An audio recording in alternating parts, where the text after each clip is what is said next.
हाँ वीरेंद्र जी, क्या कहेंगे आप? मैं तो आपसे एक बस ये निवेदन करना चाहूँगा, भूटानी जी, हम भी किसान हैं और हम किसानों के साथ हैं।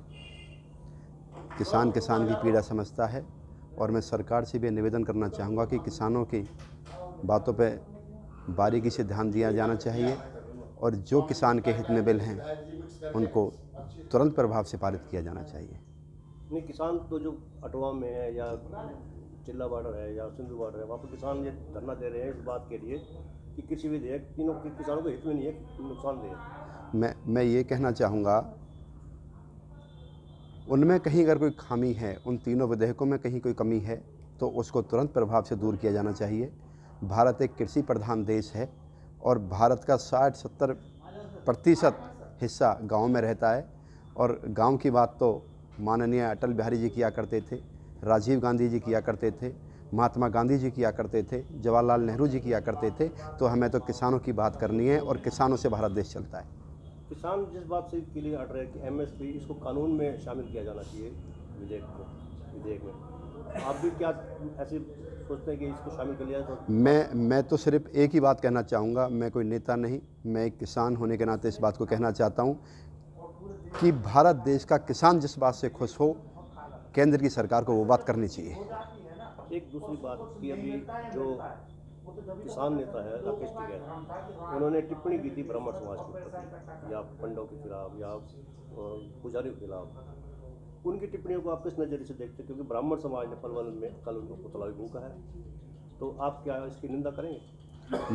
हाँ, राकेश टिकैत जी ने जो बात कही, उनको ये बातें नहीं कहनी चाहिए थी, क्योंकि राकेश टिकैत जी हमारे जो, मैं तो कहूँ कि हिंदुस्तान नहीं विश्व के जो हमारे किसान नेता थे, बाबा महेंद्र सिंह टिकैत जी, जिनकी हम पूजा करते हैं, वंदना करते हैं, वो उनके बेटे हैं। और उनके नाम को ऐसे अगर कोई व्यक्ति किसी समाज को लेकर, क्योंकि बाबा महेंद्र सिंह टिकैत तो ब्राह्मणों का बहुत सम्मान करते थे और वो ब्राह्मणों का नहीं, 36 बिरादरी का, हर वर्ग का, हर धर्म का सम्मान करते थे और किसानों के लिए वो काम करते थे। ये राकेश जी को इस भाषा का प्रयोग नहीं करना चाहिए था, ये उन्होंने इस भाषा का प्रयोग करके बहुत गलत बात की। राकेश टिकैत ने हालांकि माफ़ी मांग ली है ब्राह्मण समाज के प्रति। उन्होंने कहा कि उनके किसी भाषण से या वक्तव्य से ठेस पहुंची है तो उसके लिए माफ़ी मांगते हैं। क्या आप सोशल मीडिया में माफ़ी को उचित मानते हैं, जब उनको प्रत्यक्ष रूप से पलवल आकर ब्राह्मण सभा पलवल में आकर माफ़ी मांगनी चाहिए? क्योंकि पलवल में आकर उन्होंने कहा, मैं भूटानी जी इतना बड़ा नहीं कि मैं इस बात का कोई आपसे निर्णय कर सकूं या आपसे कुछ कह सकूं। आप ये भावना मन की भावना क्या है? पलवल में आकर करें?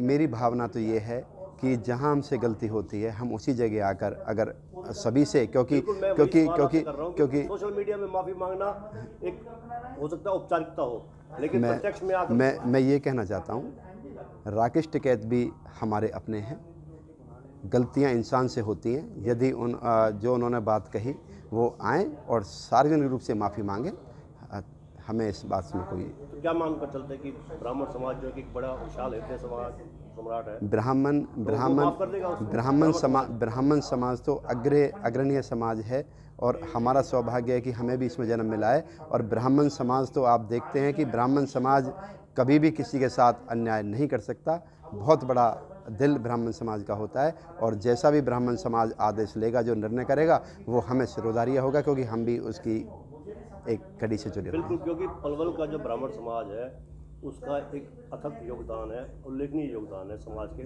पथ निर्माण में और राष्ट्र के निर्माण में। पलवल से भी आवाज़ गूंजती है ब्राह्मण समाज की जी। तो अगर आपके पास आते हैं राकेश टिकैत, जैसे कि आपने कहा कि गलती इंसान से भी होती है, अगर राकेश टिकैत अपनी गलती को मानते हैं तो यहाँ पर आकर वो माफ़ी मांगे। हालांकि उन्होंने कहा कि वो एक बार नहीं 100 बार माफ़ी मांगे। क्या कहेंगे उनकी? मैं इस बारे में तो मैं भूटानी जी ज़्यादा, मैंने जैसे कहा कि मैं ज़्यादा बड़ा ना कोई नेता हूँ, मैं तो एक छोटा सा एक ब्राह्मण समाज का युवा हूँ, कार्यकर्ता हूँ, छोटा सा कार्यकर्ता हूँ। इस बात का निर्णय जो हमारे ब्राह्मण समाज के, जो हमारे सभी सीनियर बुजुर्ग नेता हैं, जो हमारे समाज से हैं और भी जो समाजों के कल भी ऐसे लोग आए थे, भिन्न भिन्न समाजों से लोग आए थे, वो उनका जो आदेश होगा वो हमारे लिए सिरोधार्य होगा।